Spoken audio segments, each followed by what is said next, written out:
Hello, I'm Seema and welcome to part 14 of the chapter States of Matter. We have been doing the gas laws, and in the previous video I told you about the combined gas law, and in the videos preceding that we've been discussing these different gas laws. I would like to remind the gas laws to you before moving on to the topic of today's video, that is the ideal gas equation. If you remember, I told you that there are four properties of gases that are variable, that can change. And if we have to study the state of matter, that is the gaseous state, we need to study these four properties. The four properties are the number of moles, pressure, volume, and temperature. When these four variables change, they cause the certain characteristics of the gaseous state. The different gas laws were based on keeping two of these variables constant, and the relationship between the other two was represented as the four gas laws. In Boyle's law, we understood that when number of moles and temperature is constant, volume is inversely proportional to pressure. According to Charles' law, when pressure and number of moles are constant, volume is directly proportional to temperature. According to Gay-Lussac, when volume and number of moles are constant, pressure is directly proportional to temperature, the absolute temperature. And Avogadro's law stated that when the pressure and temperature are constant, volume is directly proportional to the number of moles. When we did the combined gas law, we chose three laws in which the number of moles were constant. Avogadro's law has the number of moles in variable. It's variable here, and the constants here are pressure and temperature. So Avogadro's law was not used when we gave the combined gas law. We used these three laws, and according to them we created the relationship that P1 V1 upon T1 is equal to P2 V2 upon T2, which is known as the combined gas law, or the combined gas law. The ideal gas law, or the ideal gas equation, was made keeping in mind that all four variables should be included in the equation. The combined gas law assumed that the number of moles is constant, or rather I should say the number of moles were constant for these three laws, and therefore for the combined gas law it is necessary to have a fixed number of moles, or it is only applicable when the number of moles is fixed. But if you want all four variables to be varying and you want to have a relationship between them, then what are the equations out of these that we can use which would include all four variables? If you look at Boyle's law, there's a relationship between volume and pressure. In Charles' law, there's a relationship between volume and temperature. In Avogadro's law, there's a relationship between volume and number of moles. So in order to get something which includes all four, now in these three equations you have all four variables. You have number of moles, you have volume, you have temperature, and you have pressure.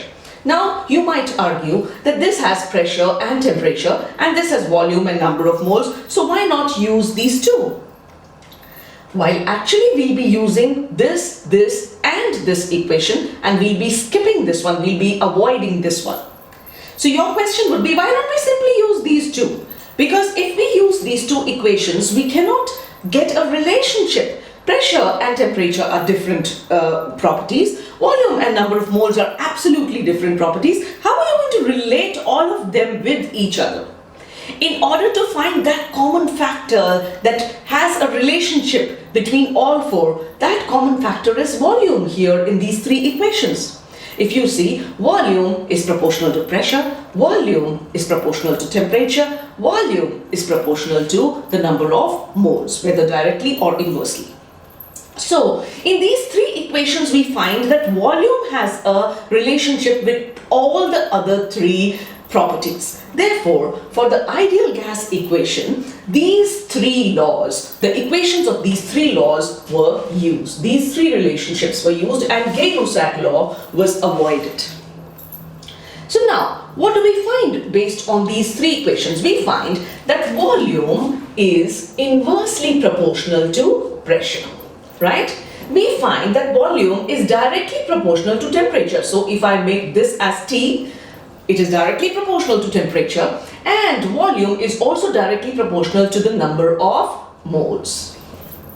Right? So we get V is proportional to NT upon P. If I want to remove the sign of proportionality, I need a constant. So, since this was the ideal gas equation which was using all the other gas laws and all the other properties, and if you remember, we gave for every gas law the proportionality constant, we numbered them as K1, K2, K3 and K4. But here we have a common constant, proportionality constant, and we would call it R, or the gas constant, or the universal gas constant. Right? So V, if you use that constant, V becomes equal to nRT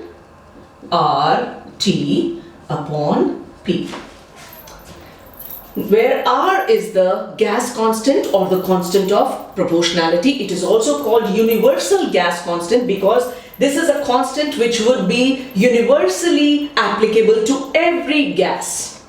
So it was known as the universal gas constant. Now, if you just bring this up here, PV is equal to nRT is a more symmetrical way of presenting it. This equation is how the ideal is called the ideal gas equation, and this is the equation that is famously used as the ideal gas equation. Right? PV is equal to nRT. This was the ideal gas equation. Now, when does a gas behave ideally? You remember I told you an ideal gas is one where the molecules are not attracted to each other, they do not interact with each other, and they seem to have no interaction, no attractions, no repulsions, no collisions. We don't believe in any of it. We just believe they go to the corners of the container and they go and bombard the walls of the container, and that exerts pressure. They have a certain volume and they follow the gas laws. They definitely follow the gas laws. And I also told you that gases actually are not ideal. An ideal gas is an imaginary gas. But gases do behave ideally under certain conditions. Under certain conditions of temperature, pressure, they do come very close to ideal behavior, or we would say they behave nearly ideally. So under those conditions, when a gas behaves nearly ideally, that is the time when it should follow the gas laws, and that is the time the equation PV is equal to nRT is applicable to it. And that is the reason why we call it the ideal gas equation. This equation is only applicable when the gas is behaving ideally and is not behaving as a real gas. We'll come into the details of that later. Let us now come to the volume of a gas depends on the number of moles, the constant R, the temperature and pressure. If we have R is the same for all gases, if T and P were also the same for all gases, then the volume would directly be dependent on the number of moles, because all other three variables, or rather R is not a variable, the other two variables are constant. If they are constant, then volume should directly depend on the number of moles. So if you take different gases, it does not depend on the nature of the gas. For different gases, if you have the same temperature and pressure, and you take the same number of moles for them, they should have the same value of V. So we say all gases at the same temperature and pressure, equal number of moles of all gases at the same temperature and pressure occupy equal volume. And this is, what is this law?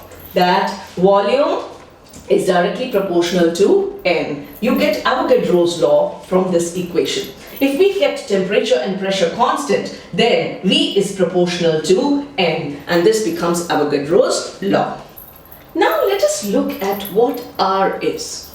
If we have to find out R from this equation, R would be equal to, keep R on this side, on the other side we have PV, which remains as such, and the N and T should go down on the other side. So N and T come down. From this we notice that the value of R depends on the values of all the 4 variable properties. The value of R depends on all the 4 variables, and since this is under ideal gas conditions, it is believed that most gases, they behave ideally at standard temperature pressure conditions. Okay, at standard temperature pressure conditions, the gases, they tend to behave ideally. So we'll come to that later, but let me come to the units. What would the units of R be? The units of R would depend on the units in which we measure these 4 properties.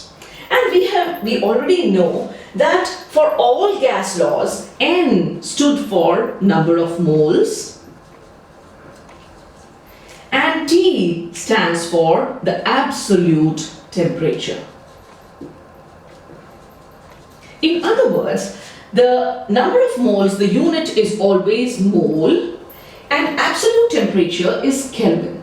So these are 2 units that are already fixed for the gas law. For the value of R, these 2 units in the denominator are going to be mole and Kelvin. So in other words, now the value of R would depend on what is the pressure or what is the volume under standard temperature pressure conditions. So under standard temperature pressure conditions, and what units are we using, those units will determine the value of R. And in your numerical problems, you will have to use the value of R according to the units that have been given to you. And therefore, it becomes necessary that you have knowledge of these units of pressure and volume. And of course, the other 2 units in the denominator are already fixed. That is mole and Kelvin. So based on this, let us just tabulate the various values of R that you can get based on the different units that we have pressure and volume in. Let me just make that table for you and then I'll explain it to you. Okay. So let us now make this table. Let us take the different units of volume and pressure, and based on that we will find out the unit or the value of R. The unit of volume, the unit of pressure, and the value of R. Okay? Now, under standard temperature pressure conditions, okay, now we know that RPV is equal to nRT, therefore R is equal to PV upon NT, right? And we know, let us assume that number of moles is 1 and the temperature and pressure conditions are at standard temperature pressure.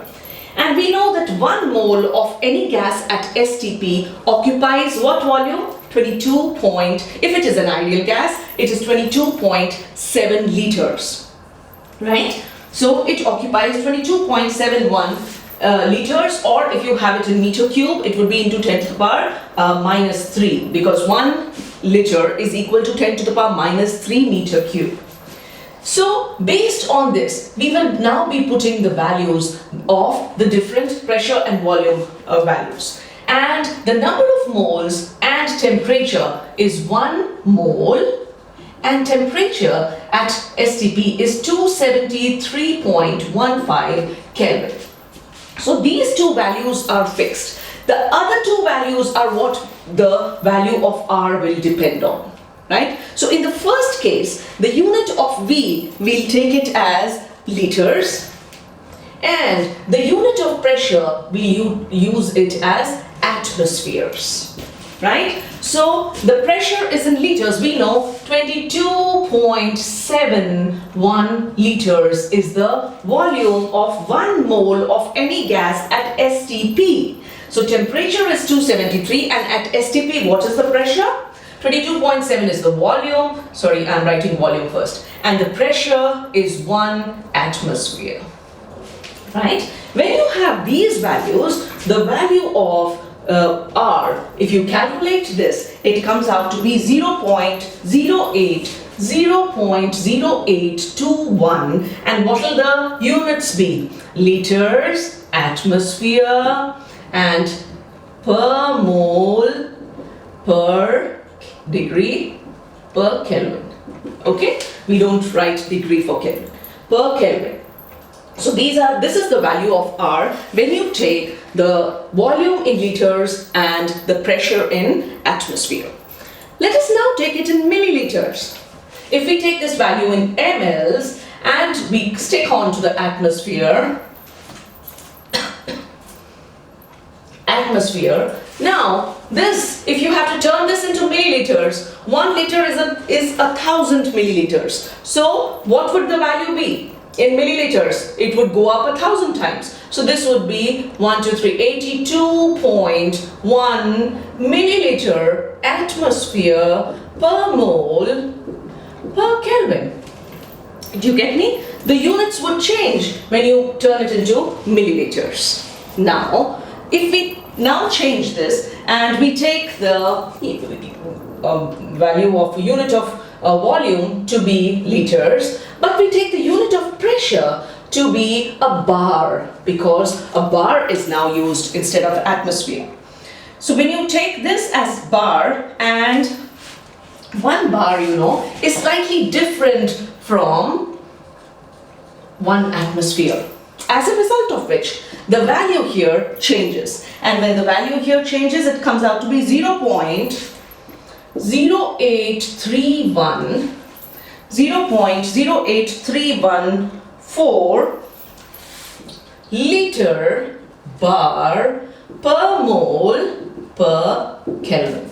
Per mole per Kelvin remains the same for whatever the value of R is. It is the other 2 units that you have to pay attention to, and it is those units which will determine the value here. And these usually have to be memorized for your numerical problems.